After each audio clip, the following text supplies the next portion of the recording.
Brooke, what did you see from Rodgers at this first full day of camp?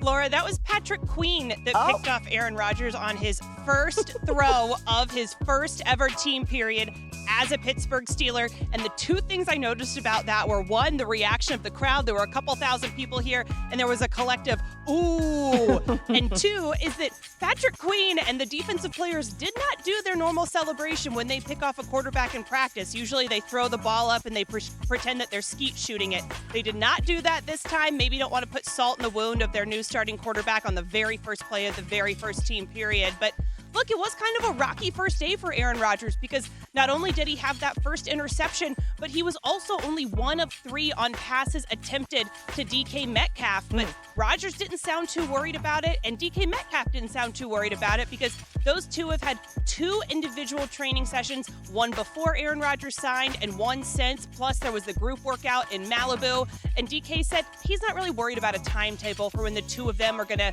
end up being on the same page.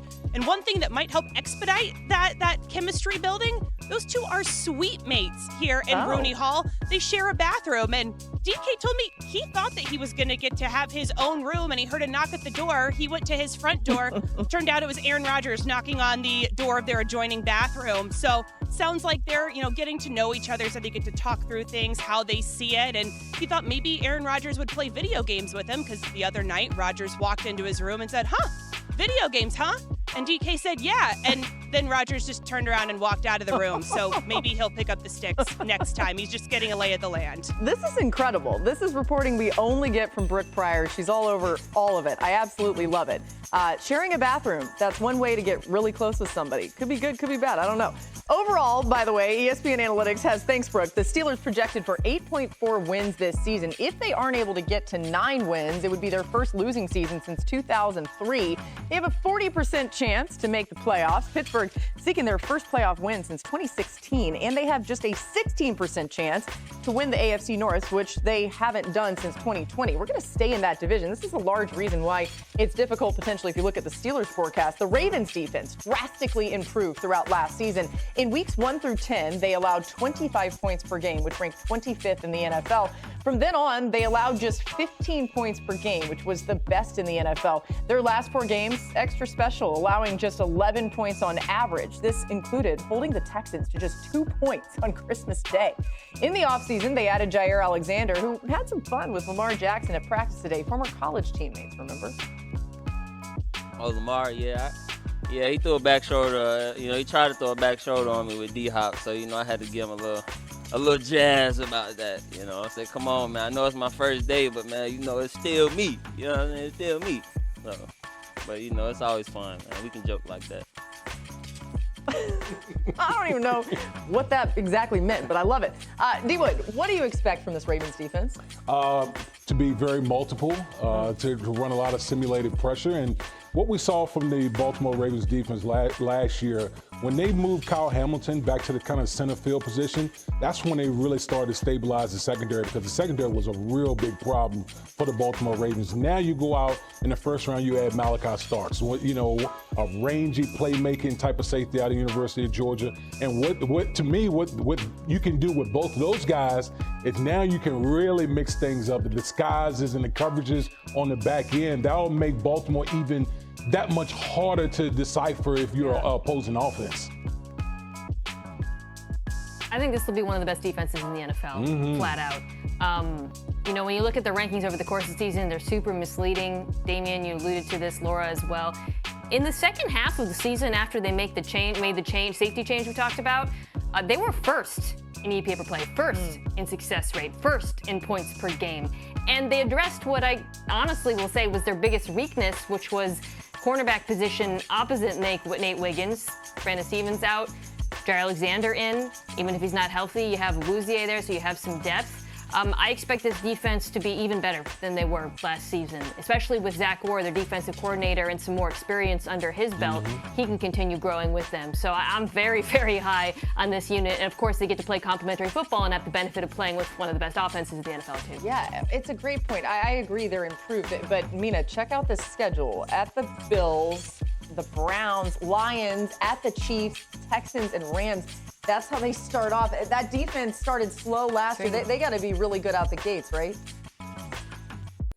Yeah, I think the Bills will test them immediately with the run game, because if there is one thing I'm worried about with this Ravens defense, the loss of Michael Pierce, their nose tackle. Don't sleep on that, and the Bills have a very physical downhill rushing attack. All right, great stuff.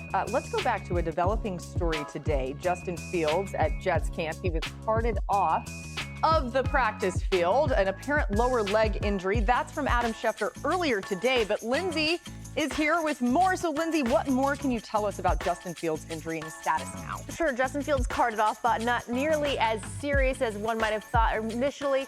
It is a dislocated right toe for Justin Fields. He's going to be day-to-day, likely will miss a little bit of time in training camp, but they fully anticipate that he'll be ready to go week 1. So that, like Rich Cimini said today earlier, the front seat of the cart was a big sign that it wasn't as serious as maybe it initially looked, but he was stepped on. That toe is dislocated, so day-to-day situation for Justin Fields. Well, keep an eye on it. Listen, I'm relieved for Jets fans and for Justin Fields. It doesn't seem to be super serious, but as we talked about, the run game going to be huge in that offense. Fields also known for his legs. His 10 touchdowns on scrambles since 2021 are the second most in the NFL behind Josh Allen. You hope that toe doesn't hold him back. Our Talk Cowboys here on NFL Live. The story has been the talks around Micah Parsons' contract, the back and forth between Jerry Jones and Micah. But what about the offense? Some of the changes Brian Schottenheimer wants to implement.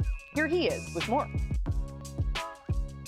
Really good linebackers and really good defenses that communicate well, there's tells. So when you shift or change the picture or you motion, it helps disguise that a little bit. And then, of course, when you're using your motions, they're very different. Your motions make them adjust on the run. Shifts, they generally can, what we say, reload the front. So if you shift, the defense can reload, but when you motion, they can't because you're snapping the ball on the run. So we have those. We like those. Right now we're playing around with some of the ones that we believe that we'll use, but we change them up pretty regularly. We love to hear it because using motion was not the Cowboys' specialty last season. They used motion on 55% of their plays, which was the 18th highest rate in the NFL. They had 16 touchdowns when using motion, which was tied for the 5th fewest, and they ranked bottom 10 in yards per play. Dak Prescott threw 5 touchdowns, 4 interceptions when the Cowboys used motion last season. So we'll look to improve on that. But Damian, just how different do you expect this Cowboys offense to look with Schottenheimer now in charge? It's worth remembering he was on the staff before, but just didn't have this level of control. Right? Yeah, he was actually my former offensive coordinator when I was with the New York Jets, and the one thing we did a ton of was shifts, motions, and things that Brian Schottenheimer did. That's going to be a departure from Mike McCarthy, who preferred more of kind of static type of formations. And so what like what Shotty talked about here, what that does is force communication with the defense and ultimately puts your guys in better leverage points. And so I think we're going to see a lot of shifts, a lot of